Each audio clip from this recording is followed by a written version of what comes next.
Congratulations to the San Antonio Brahmas for clinching the final postseason spot in the United Football League. That's right, for the 2024 season, we now know all four playoff teams, as the San Antonio Brahmas have officially clinched the final spot. Now, they still have not clinched the number one seed or second seed, as that race is still very much on the line. As I've talked about in the Battlehawks video, the Brahmas do have to beat the Stallions at home, which is a very big ask, at the Alamodome. But the big one is Week 10 against the Battlehawks. If San Antonio beats the Stallions, that game could very well be for the number one seed in the conference. That's a massive deal, as if the Battlehawks win, they will have 3 consecutive home games if they're able to beat the insanely good, if they're able to beat the Brahmas naturally at the very end of the season. Which, yikes, that'd be very scary to see. So, if you're a Brahmas fan, you really hope that you were able to get the W in Week 9 and Week 10, because if you win out, you get the 1 seed.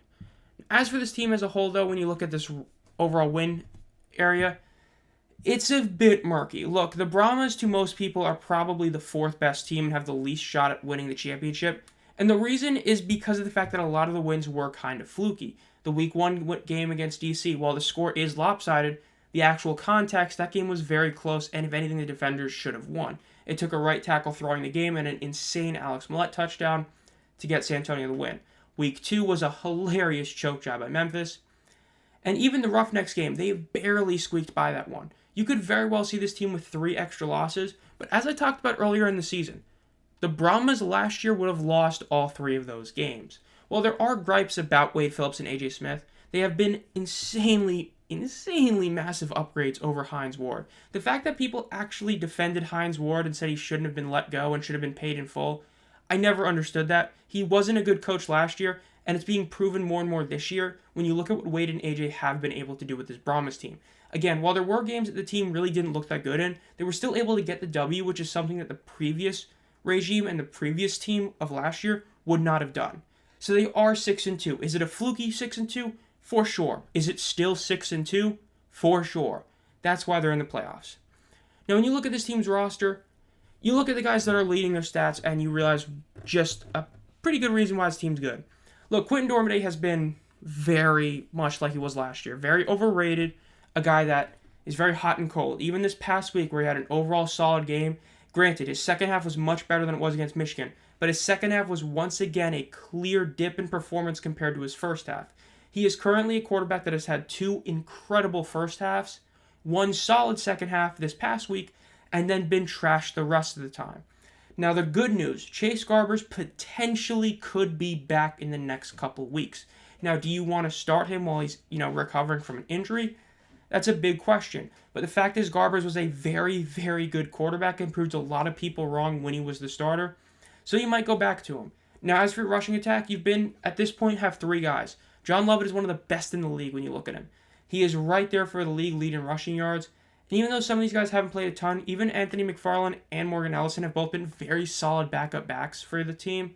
Receiver-wise, John Trey Kirkland and Cody Latimer, the tight end, that's a really good dual threat. And yes, you have a couple other great guys, but Kirkland and Latimer both are just insane players. And this defense has been very good all year.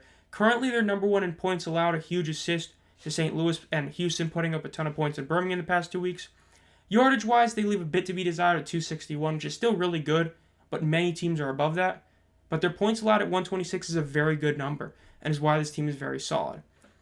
And of course, I do have to do this. I promised this very early in the season. I picked this team. I thought this team would win 3 games. Now, admittedly, if I want to do the Wayback Machine method, technically I would have picked 4 and 6, as this video, when I did my preseason picks, was made before the Abram Smith injury. Naturally, like everybody else, I basically view the defenders would sweep the Brahmas, which, let's be real, if Abram Smith was healthy, and admittedly they had 1 more receiver, probably would have happened, but since they didn't, I would have definitely given the Brahmas 1 extra win. And I did say there was a 1-win barrier as well. As I said, they could be anywhere from 2-8 to 4-6. So even if you add that, the best I would have given them is 5-5. So they still already beat 5-5 even if they lose out.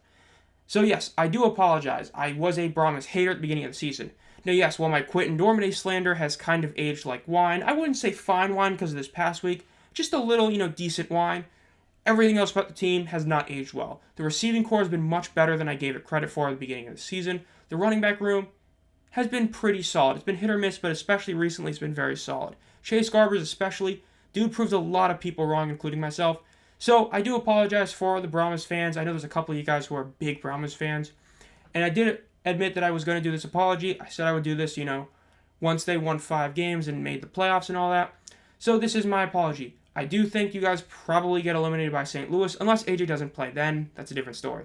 But at the same time, you've proven a lot of people wrong this season. Maybe you'll do it again. Congratulations, San Antonio. You made the playoffs. All right, the San Antonio Brahmas have officially clinched berth in the 2024 XFL Conference Championship game.